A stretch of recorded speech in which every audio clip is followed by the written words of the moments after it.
Hola a todos, bienvenidos. Esto es Bucles TV. Yo soy Josué Álvarez y hoy estaré hablando, como ya lo están viendo, de un libro de Roberto Bolaño que se llama La literatura nazi en América. No quiero que se piense que estoy en una especie de ciclo de Roberto Bolaño. Es simple y sencillamente que me resultó cómodo hablar ayer de Benno von Archimboldi y hoy de la literatura nazi en América. Y bueno, también dentro de la literatura nazi en América hay un personaje que a mí me fascinó, me encantó y bueno, hablaré de él. Muy bien, la literatura nazi en América es un libro que no sé yo si llamarlo una novela, la verdad. Eh, porque por su estructura sobre todo, por su estructura, que es cierto, la novela es el género que permite más juego, ¿no? Que permite una estructura ya no ya no convencional, sino que permite una estructura dada al juego, dada a esta serie de ideas sobre cómo contar una historia novelada.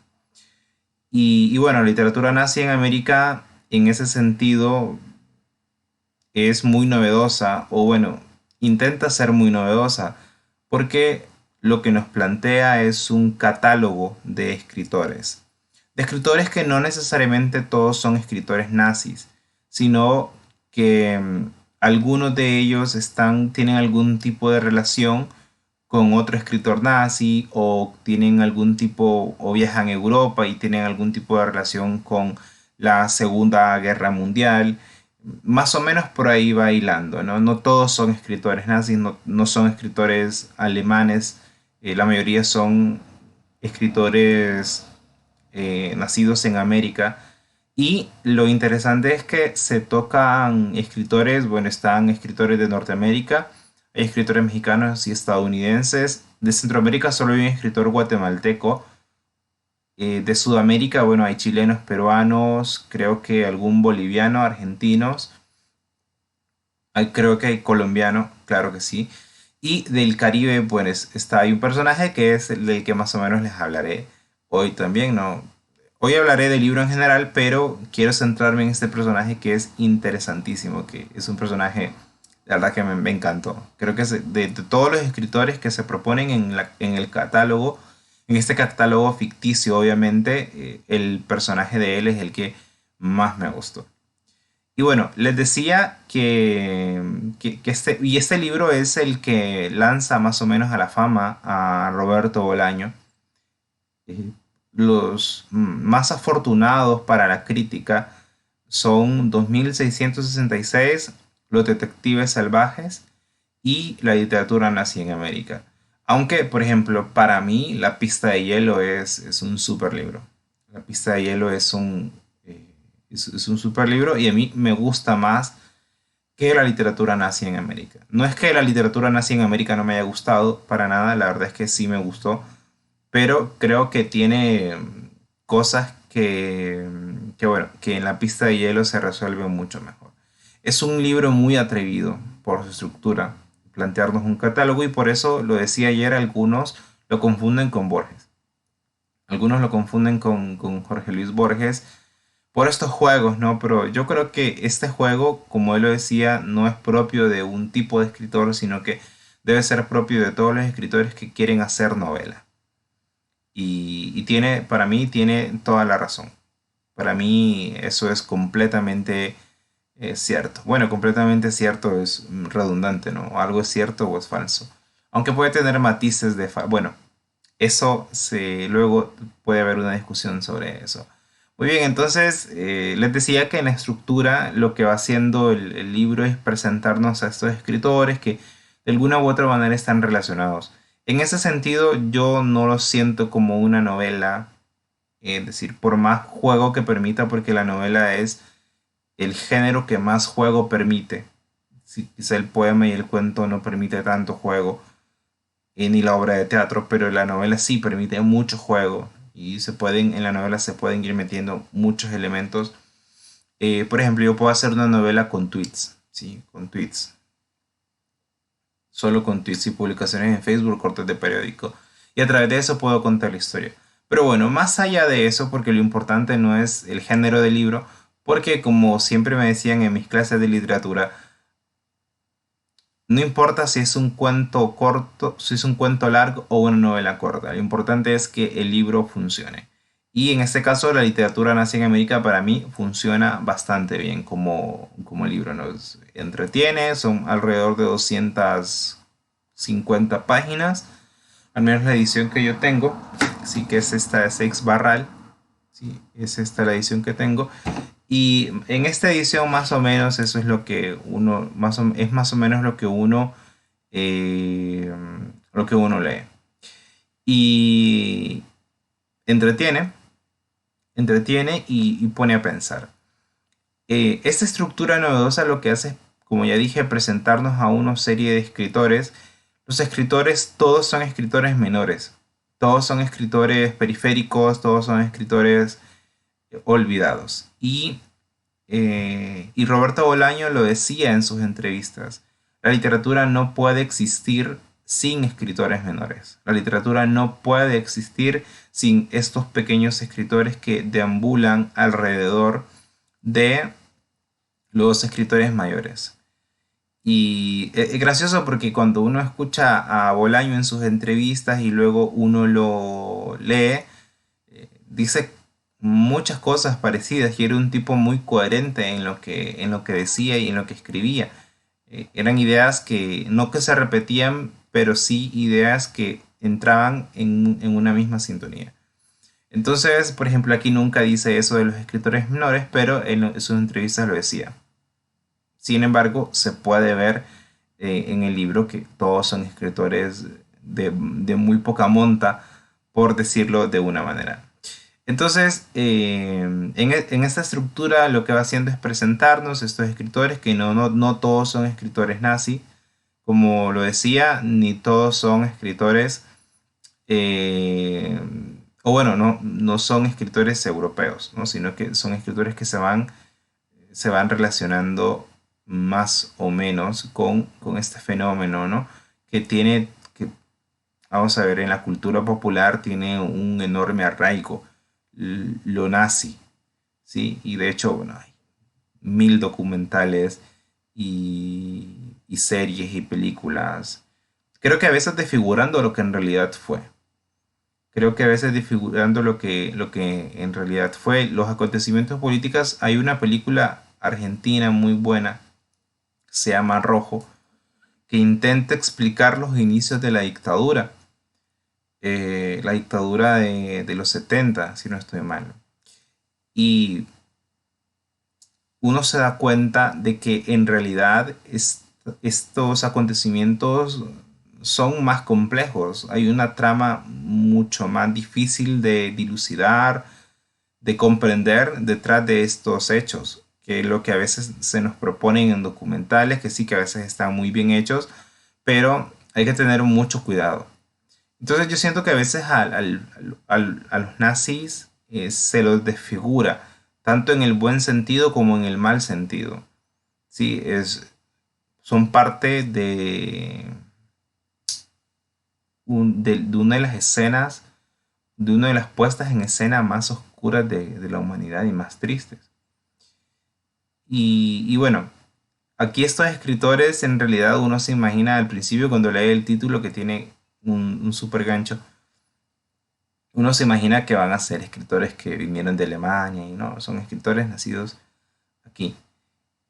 Pero volviendo a este asunto de aquí en América, pero volviendo a este asunto de los escritores menores, era algo que él decía, ¿no? Que los escritores menores no pueden existir em, si, no, perdón, que la literatura no puede existir sin estos escritores menores, porque estos escritores son, al fin y al cabo, los que terminan de completar o los que completan, mejor dicho, el panorama de la literatura en general. ¿Sí? No pueden haber solo Tolstoy o Chekhov, no pueden haber solamente Whitman, ni Cortázar, ni Borges. Es necesario una serie de escritores de menor grado que completen ese panorama y hagan lo que estos genios no hicieron. Porque es cierto, también la literatura se enriquece. Y esto es algo que esto decía alguien de él, ¿no? En una entrevista. Creo que era su editor, que él era a veces, creo que una vez, cuenta esa vez en particular, seguramente fue muchas veces, pero cuenta esa vez que en un concurso defendió una obra a la que nadie le miraba ni pies ni cabeza. Y él era capaz de ver eso en los escritores, ¿no? Era capaz de ver una literatura distinta. Y un tanto lo que decía ayer yo, que no todas las obras pueden ser obras maestras, ni todos los escritores pueden ser escritores mayores. También se necesitan estos escritores menores. Y creo que él, Roberto Bolaño, perdón si repito alguna idea, pero es que hoy se me cortó la grabación. Entonces ya no recuerdo qué fue lo que dije en la anterior grabación y qué es lo que estoy diciendo en esta, pero creo que esta no lo he dicho en esta grabación. Y tengo unos apuntes, pero son apuntes muy, muy menores. Hablando de cosas menores, ¿no? El caso es que Roberto Bolaño eh, creo que quería ser un escritor menor. Y lo es definitivamente, ¿no? No, no se lo puede considerar un escritor mayor de ninguna manera. Y creo que, creo que si él viera lo que su literatura ha logrado, creo que estaría contento y conforme. Creo que en ningún momento aspiró a ser un escritor mayor, simplemente a ser un escritor. Y hay una anécdota, cuando se estaba fundando, se le estaba dando nombre, fundándolo, cuando se le estaba dando nombre a una calle en Blanes, que es la ciudad donde él vivió, así Roberto Bolaño, contaba a su amigo, o un amigo, que a él le habría gustado, le habría encantado la idea de que la gente pasara por la calle Roberto Bolaño, hablara de la dirección, ¿no? Y dijera, yo vivo en la calle Roberto Bolaño, o paso por la calle Roberto Bolaño, o cerca de la calle Roberto Bolaño, y que la gente no supiera quién rayos era él, ¿no? Es como, es lo que más o menos se ve en 2666. Es un escritor que ha sobrevivido de alguna manera el paso del tiempo, inmortalizado, bueno, lo inmortalizado entre comillas, obviamente, ¿no? Inmortalizado en una calle, inmortalizado en un ensayo crítico y que muy poca gente recordará. Sí, era como quien me ha salvado la memoria es, es algo insignificante y al final la gente ni siquiera me recuerda exactamente cómo yo era. Y yo creo que esta idea a él le gustaba, sí, como cuenta su amigo. Le habría gustado, ¿no? Eh, es como, de alguna manera, vencer la muerte en tanto, vamos a ver, vencer la muerte en tanto se me recuerda, ¿no? Un poco la idea de Coco. Vencer la muerte en tanto se me recuerda, o por lo menos no caer en el completo olvido una vez ya muerto. Y por otra parte, por otra parte, que ese recuerdo sea menor, sea un recuerdo mínimo y que no sea importante y que no esté en los grandes catálogos de la literatura. Entonces, la literatura nazi en América está llena de estos escritores, escritores que publicaron 3 poemas en una revista y luego desaparecieron y que luego mucho después publicaron un libro, escritores muy poco leídos, escritores, bueno, que se quedan todo este juego, ¿no? de fracaso, porque en la literatura nazi en América está llena de escritores fracasados, está llena de escritores que simple y sencillamente mm, no se les puede considerar exitosos en términos editoriales, en términos de la crítica. Y está lleno de escritores muy peculiares. Por ejemplo, hay una pareja de hermanos que escriben sobre el fútbol y que prácticamente aparecen en escena cada 4 años, cada vez que hay un mundial, ¿no? Que eso también pega bastante, ¿no? Esta historia de escritores que vienen y aparecen cada 4 años. Que obviamente al ser ficticios uno puede acomodar como sea, ¿no? y que estos escritores eran argentinos y aficionados de Boca Junior. Y la verdad es que pega bastante, ¿no? Creo que funciona. Y además se lee muy sencillo, no son... A ver, escrito a manera de ensayo es una manera de decir también, porque no son exactamente ensayos, no es como un narrador omnisciente, salvo en la última parte que ya no es un narrador omnisciente, sino que se desarrolla en primera persona, pero de ahí es una especie de narrador omnisciente que va haciendo, ¿no? Va contando un poco la historia de cada escritor, en unos se extiende más, en otros se extiende menos. Todos son tipos muy agradables, ¿sí? Él consiguió que todos los escritores sonaran como tipos agradables, tampoco es que eran escritores enfermos y adictos a las ideas de Hitler, ¿no?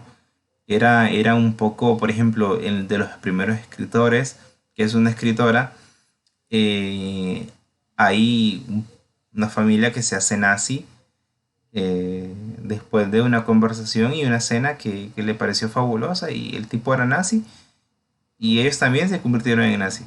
Y así. Es decir, no hay una ferviente adición a los ideales nazis, sino que creo que también es algo que se habrá pensado en el proceso creativo, ¿no? ¿Qué tan nazis pueden ser mis escritores? De los que voy a catalogar aquí, porque luego resulta que no son, que las ideas nazis no son bien recibidas por un gran sector de la población, obviamente, ¿verdad? Por todo el daño que causaron. ¿Sí? No es nada afortunado lo que sucedió con ellos. Que de nuevo no recuerdo si ya lo dije, pero realmente la literatura nazi, perdón, o las ideas, los ideales nazi eran unos ideales terribles, ¿sí? Eran un asunto que implicaba muerte para personas, ¿sí? No es menor, no es menor lo que pasó, fue una cosa horrible. Pero bueno, aquí están planteados, ¿no? Y aquí es un poco más juguetona la historia, ¿sí? No pretende ser un libro histórico, no pretende ser un libro que uno diga, a ver, aquí me voy a informar de cómo eran los nazis, ¿no? No pretende ser para nada eso, sino contar la historia, como él mismo lo decía, la literatura nazi en América cuenta la historia, cuenta lo patético que es el oficio del escritor. Es un oficio bastante miserable eh, y bastante patético. Y es más o menos lo que se cuenta. Es más o menos lo que se cuenta. La portada que están viendo creo que es la portada de Anagrama. Yo tengo la de Seix Barral. eh, y luego salió la de Alfaguara y posteriormente la de Bolsillo. Que todas están bien. Esta portada que estoy viendo, que tienen ahí en pantalla, me gusta bastante. Me gusta bastante. Muy bien, entonces Roberto Bolaño nos propone esa estructura, creo que al final funciona bastante bien, creo que logra su objetivo y logra hacer este juego que él decía que debe tener toda novela, ¿no? Que ya no se pueden escribir, por ejemplo, como las que escribía Julio Verne, ¿no? Y quien le quita grandeza a Julio Verne, pero son novelas que ya no, sí, que ya no funciona esa estructura lineal y de que en cada capítulo cuento una partecita de lo que pasó y después cuento otra partecita y así. No, es descubrir los personajes poco a poco, ¿no? Eso es algo que hace Bolaño. Por ejemplo, nos está hablando de un escritor colombiano y resulta que viajó a España y de repente se encuentra al escritor argentino o a la escritora argentina de la que nos había hablado en los primeros capítulos.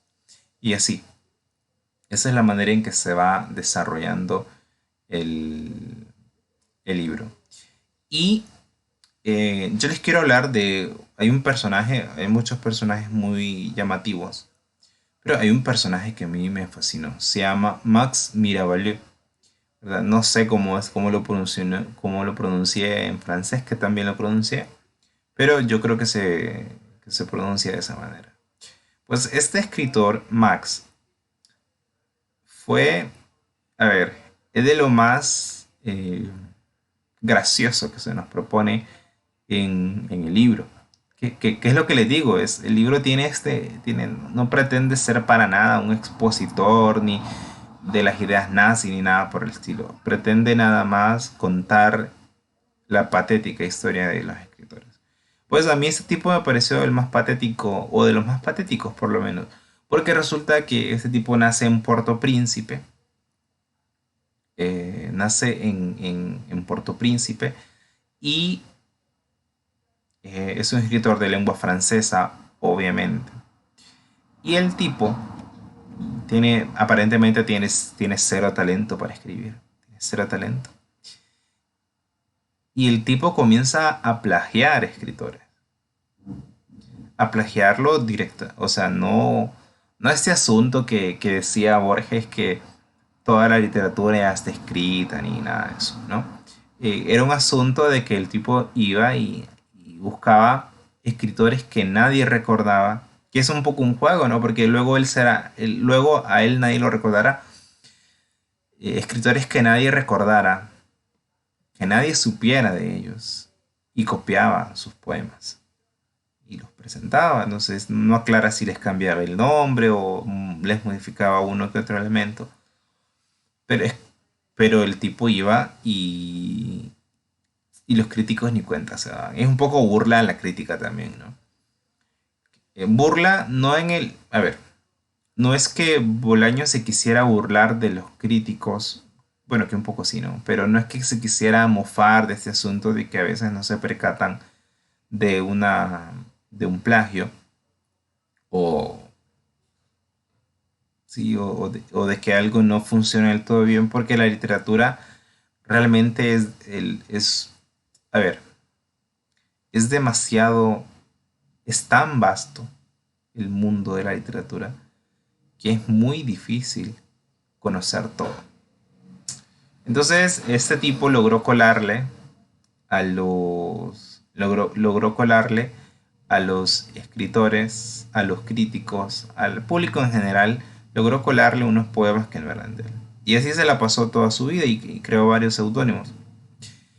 Y este tipo iba, como es lengua francesa, buscaba poetas africanos o que hayan escrito en África de lengua francesa, cuando ya se le acabaron los desconocidos, ¿no? Los desconocidos franceses o los desconocidos haitianos, tal vez, comenzó a buscar poetas argelinos, desconocidos, ¿no?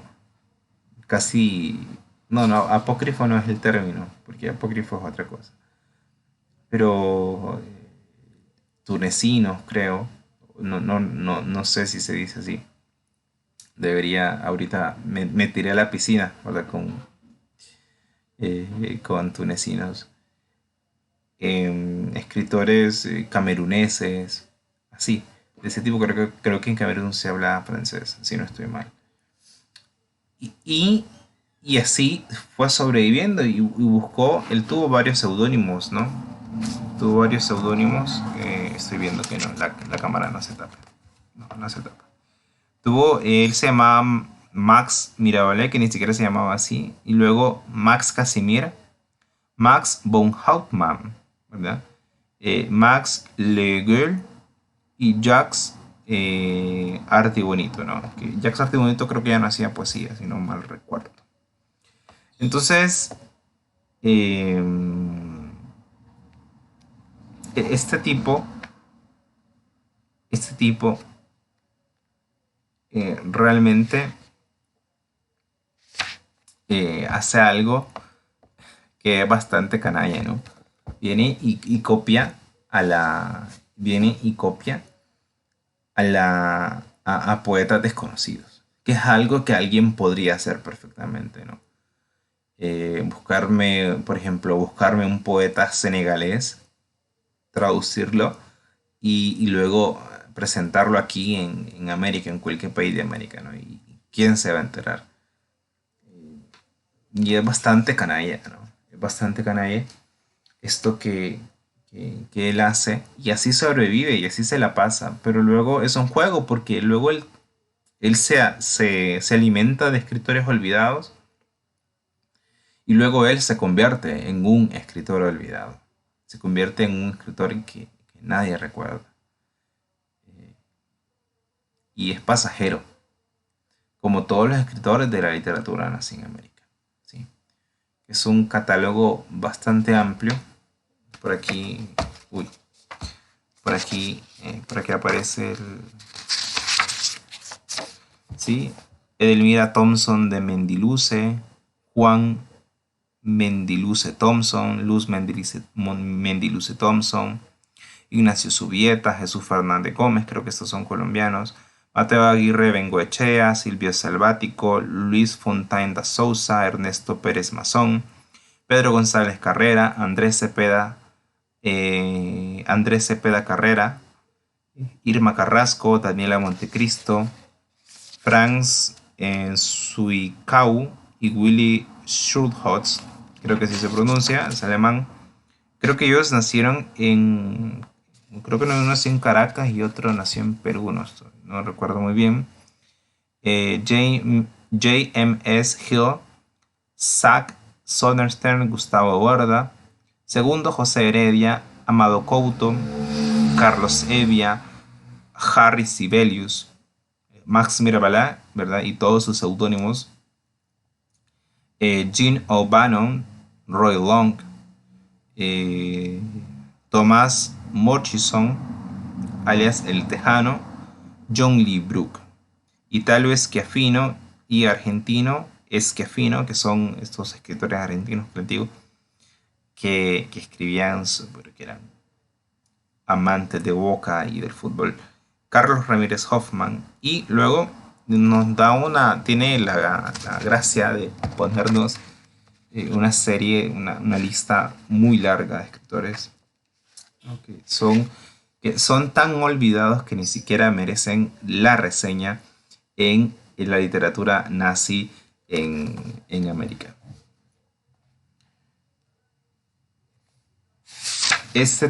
Muchos de estos escritores, bueno, se publicaban en revistas que tienen la misma fortuna, que los escritores.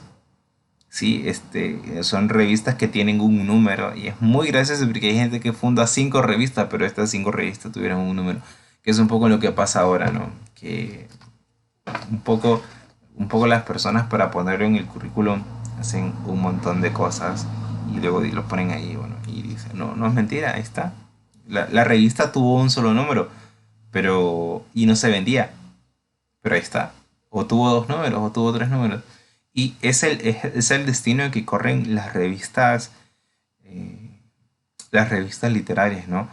Que por otra parte también es algo que no estén tan presentes, es algo que se resiente, ¿no? Pero igual editoriales que tienen el mismo destino que las revistas, el mismo destino que los escritores, que sobreviven a veces gracias al mecenazgo y a veces gracias a la fortuna de su fundador, qué sé yo. ¿Sí? Funciona más o menos así. Quería leer el inicio de la parte que corresponde a Max Mirabal para que nos hagamos una idea, o se hagan una idea de más o menos cuál es el tono que tiene el libro. En cada uno de sus apartados son tonos muy parecidos, cambian muy poco, y por eso una vez le dijeron a Bolaño que era un escritor monótono. Supongo, la única manera que se me ocurre, porque no había escrito 2666 cuando se lo dijeron, entonces se me ocurre que le pudieron haber dicho monótono por este libro. Porque sí, o sea, como es una estructura de tantos paralelos, es decir, escritor tras escritor, escritor tras escritor y sin parar, alguien se puede aburrir. Yo no, pero no niego que alguien diga, "Ah, está contando, no me está contando una historia, sí, me está contando biografías de unos personajes, ¿no? Puede que por allá, porque los demás no me han parecido, por ejemplo, La pista de hielo no es para nada un libro monótono. Amuleto no es un libro monótono. Nocturno de Chile no es un libro monótono. Estrella distante tampoco lo es. Sepulcros de vaqueros, que me parece de lo menos afortunado de Bolaño, tampoco lo es. El Tercer Reich tampoco. Bueno, El Tercer Reich es un libro que también habla sobre los nazis, pero no directamente. Lo hace a través de un juego de mesa que se llama así, El Tercer Reich. Creo que el juego se llama así, ya no me acuerdo. El libro lo leí hace como 2 meses. Creo que se llama así, ¿no? El juego, el Tercer Reich. Y esto, eh, esta estructura de la literatura nazi en América le pudo haber costado, ¿no? Le pudo haber costado la idea en algunas personas de que es un poco monótono, pero y vuelvo con mi juicio, ¿no? A mi juicio y a mi gusto, no, para nada. Muy bien. Dice que nació en Puerto Príncipe en 1941 y que murió en Le Caux en 1998. Hay un escritor que me pareció gracioso porque de hecho hay un escritor que muere en 2021. Y digo, a ver, este año le toca. Em, Probablemente se llamaba Max Mirabelet, aunque a ciencia cierta su nombre real no se sabrá nunca. O sea, el tipo era tan falso. O sea, se le conocía como Max Mirabelet, pero encima de eso, a su seudónimo le ponía seudónimos y, y era, no sé, era un asunto, era una completa locura. Porque refleja lo que es el escritor, no un farsante. Este escritor en específico, no los escritores en general. Muy bien. Sus inicios en la literatura fueron misteriosos. Un buen día apareció en las oficinas del director de un periódico y al día siguiente ya estaba recorriendo las calles en busca de noticias o, más a menudo, realizando encargos y recados para sus superiores. También era medio fantasma en el trabajo, ¿no? Su aprendizaje estuvo marcado a fuego lento por las miserias y las servidumbres del periodismo haitiano. Su espíritu perseverante le hizo acceder, al cabo de 2 años, al puesto de ayudante del redactor de notas de la Sociedad en el Monitor de Puerto Príncipe, en donde paseó su deslumbramiento y perplejidad por las fiestas y saraos de las mejores casas de la capital. No cabe duda que desde el primer momento quiso formar parte de ese mundo. Pronto comprendió que solo existían dos maneras de acceder a él: mediante la violencia abierta, que no le valía el caso, pues era un hombre apacible y nervioso, al que repugnaba hasta la vista de la sangre, o mediante la literatura, que es una forma de violencia soterrada y que concede respetabilidad en ciertos países jóvenes y sensibles, y es uno de los disfraces de la escala social. Optó por la literatura, optó por evitarse los arduos años de aprendizaje. Su- es una forma muy sutil de decir que el tipo comenzó a plagiar. Sus primeros poemas publicados en la hoja cultural de El Monitor son un calco de los trabajos de Aimé Césaire y tuvieron cierta resonancia negativa entre algunos intelectuales de Puerto Príncipe, que se burlaron abiertamente del joven poeta. Llamarlo joven poeta es una manera de decir nada más, ¿no? Bueno, eh, así, así nos cuenta que el tipo comenzó a plagiar, es decir, que se ahorró el arduo aprendizaje de la literatura. Muy bien, entonces ese es el tono que llevan muchos, ¿no? Intenta ser muy humorístico, lo logra. Y algo que con lo que quisiera terminar de la literatura nazi en América es que Roberto Bolaño era, a mi juicio, era muy bueno para poner nombres y apodos. Pero yo siento que esta es la gran debilidad de la literatura nazi. Que yo, como me lo leí después de muchos de sus libros, me esperaba un catálogo que me ofreciera nombres con juego, nombres graciosos, y sin embargo no. No sé si fue intencional o simplemente no logró, no tuvo la misma suerte, la misma fortuna que en los otros trabajos. Porque en los otros trabajos a mí la verdad es que me encanta cómo, cómo se nos proponen los nombres. Y bueno, pero es un hecho menor, es un hecho menor. Creo que eh, en Tercer Reich y en 2666 hace un gran trabajo con los nombres. Pero no es fácil nombrar, por ejemplo, Haruki Murakami no le colocó nombre, no le dio nombre, no le puso nombre a sus personajes hasta como en su sexta novela, una cosa así. Que bueno, un día esto voy a hablar de un libro de Murakami que tiene un nombre bellísimo, no diré cuál es. Pero este escritor, Murakami, no colocaba nombre porque decía que era muy difícil. A ver, no me lo estoy inventando, eso lo leí en un ensayo que tiene él sobre la escritura. Y, y tiene razón, no es fácil poner nombres y buenos nombres. Y Bolaño es una de las grandes virtudes que tiene, pero aquí creo que patinó. Creo que patinó. En definitiva, el libro está bastante bien. Es un libro que gusta, es un libro que atrae. Pero pudo, creo que pudo haber sido más. Sí, creo que daba para una obra de unas 400 páginas, eh, y que hubiese más juego entre los personajes. Creo que es lo que es como sus puntos bajos, ¿no? Pero no con eso estoy diciendo que el libro sea malo o que no me guste, ni mucho menos. Es un libro que recomendaría, sí, es un libro que recomendaría definitivamente.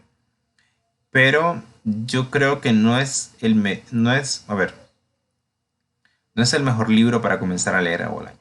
¿Sí? Para comenzar a leer a Bolaño recomendaría Amuleto, incluso el Tercer Rey que estaría bien. eh, Cualquiera de sus dos grandes obras, porque aquí estoy hablando de por dónde empezar a leer a Bolaño, no por dónde empezar a leer en general. Y creo que el mejor para comenzar a leer a Bolaño es, además de sus... No, por sus cuentos no es mejor no empezar por sus cuentos. Creo que el mejor lugar para el mejor libro para comenzar a leer a Bolaño es La pista de hielo. Definitivamente es un libro encantador. Que no fue el primero que yo leí, ni siquiera recuerdo. Creo que fue Amuleto el primero. Y, y bueno, me faltan algunos que estaré leyendo pronto y que obviamente estaré hablando de ellos. Así que esto ha sido todo. Esto ha sido todo. Estas son pláticas, bueno, pláticas no, porque no estoy platicando con nadie. Simplemente estoy hablándoles a ustedes, perdón. Em, pero yo creo que la literatura eh, nazi en América se prestaba, ¿no? para este formato. Y bueno, son lo que les decía, lo que les quería decir, era que realmente estas son, no sé, disertaciones no les quiero llamar, no son, no sé si llamarlas reseñas tampoco, no lo veo exactamente como una reseña, sino hablar de este libro y bueno, sobre todo que yo no olvide lo lo que he leído, porque me pasa bastante. Y que ustedes conozcan el libro a través de estos planteamientos, ¿no? Quedan videos un poco largos, ya más o menos los que he hecho hasta hoy han llegado al mismo tiempo. Y no sé si todos van a durar este tiempo, porque por ejemplo, pienso hablar de uno que por aquí tengo. No. Pienso hablar de uno que de Luis Sepúlveda que no va para tantos minutos, creo yo. ¿Verdad? Pero bueno, eso es lo de menos. Así que eso ha sido todo y nos vemos hasta la próxima. Chao.